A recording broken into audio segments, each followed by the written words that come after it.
Hey kiddos, we are in the midst of talking about the impact of concentration, or the possible impact of concentration on the rate of a reaction.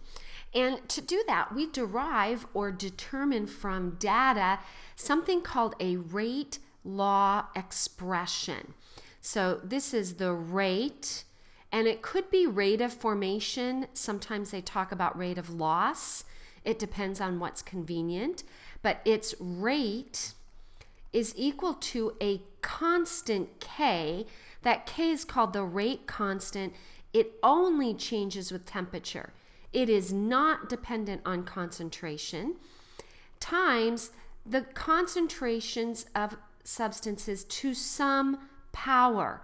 Now, it could be to the first power, it could be the second, it could be to the zero power. If it's to the zero power, it would mean that the rate didn't depend on that reactant, and that is possible.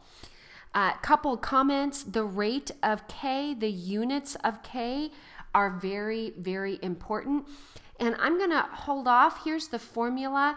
I think that formula will make more sense in the context of a question. Now, those powers, that X and Y, are called the order with respect to. And that order with respect to can be zero. It can be first. Notice we don't say one order, we say first order. It could be second order or third, unlikely, but it could be, and so forth. Now, in real life, it can be fractions, and it can be negative. But at your level, these will always be whole numbers, and it will either be zero or a positive whole number. Now, the units that we're going to be working with are molarity. Those brackets, remember, symbols have meaning. So those brackets mean the molarity, or the moles of A per liter of solution. Okay, so that's some of the terminology. Again, if you'll just bear with me, this is one of those things that clicks. It seems a little fuzzy and confusing at first, but then I think it's going to fall into place for you pretty readily. Okay, so let's take a look at some more detail of the conversation here. Okay, the order and the rate law expression. So the orders in the rate law, that's a lot of room there. I added a little bit extra there. Expression tell how the rate will change with concentration. All right? So there's an example of second order with respect to A and third order with respect to B. Now, the overall order is simply the sum of all of the orders. So in our example here, our overall order is equal to 2 plus 3, which is fifth order. Okay, now let's explore a little bit by what we mean by order. Okay, so if I have A to the 0 order, then doubling. Now let's put in the brackets a 2. That 2 inside represents the doubling. Okay, now I'm going to raise that to the 0 power. Anything to the 0 power is equal to 1. So that 1 is the effect on the rate. You could say it increases by a factor of 1, which means there's no increase. Okay, in other words, it has no effect on the rate if it's 0 order. Now, if it's first order, you would put into the brackets a 2 for doubling, and then raise it to the power of the order. And 2 to the first is 2. So that means we have a 2 times increase in the rate. All right? If it's second order, you put the 2 inside for doubling, raise it to the power. 2 squared is 4, so we'd have a 4 times increase. 2 cubed is 8. Okay?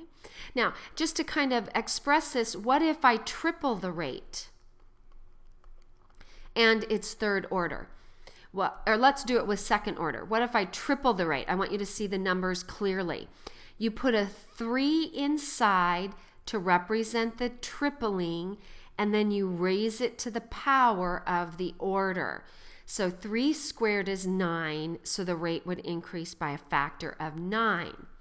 We can also look what would happen if we halved the rate. If we do half, maybe the rate's out of control, and we need to be able to control it more in a production facility. So that might be something we want to do. We don't always want to increase a rate. So you put a 1/2 inside the bracket, raise it to the power. Let's do this third order one here. 1/2 to the third is 1/8. So our new is 1/8 the old, or you could also say decrease by a factor of 8. So you can say it's 1/8 of the old, or it decreases by a factor of 8. So that hopefully that gives you an indicator of what this concept of order means. All right, let's do one more example and we'll move on. We have this rate law expression. What happens if A is doubled?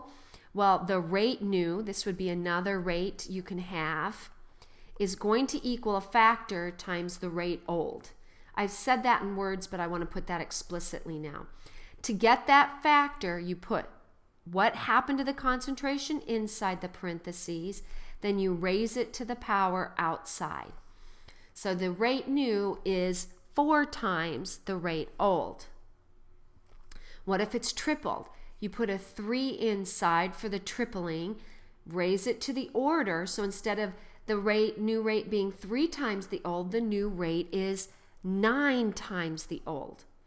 Let's do the same thing with B. So all of these is rate new times equals some factor times rate old. So we're going to double, so you put a 2 inside, then you raise it to the power. So instead of the rate new being just twice the rate old, B has a massive impact. That impact is given by this order, and 2 cubed is 8 times.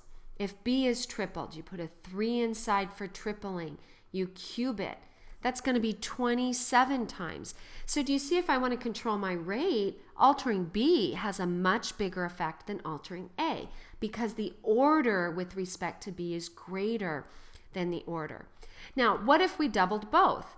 Well, we put a 2 inside and square it. That's the effect of A. And then we put a 2 inside and we cube it. That's the effect of B. And we multiply those effects. So it would be 4 times 8 equal to 32 times. If A is tripled, you put a 3 in there for the tripling. You raise it to A's power, which is squared. You put a 2 in there for doubling. You raise it to B's power, which is 3, and you would get the multiplied effect. Okay? So hopefully that makes sense. I'm not going to do that algebra because, well, 3 squared is 9, 2 cubed is 8, and you get the idea. All right, so that's what order means. Now what we want to do next is look at data to help us find the order, because that balancing coefficient and that balancing coefficient, not the order, not the order. Okay, that's because this could take multiple steps, and it's the steps that dictate the order, not the balancing. We cannot get the order from the balancing coefficient of an overall reaction. So with that said, in our next video we'll attack this problem. Until then, this is you know who signing off. Love you guys.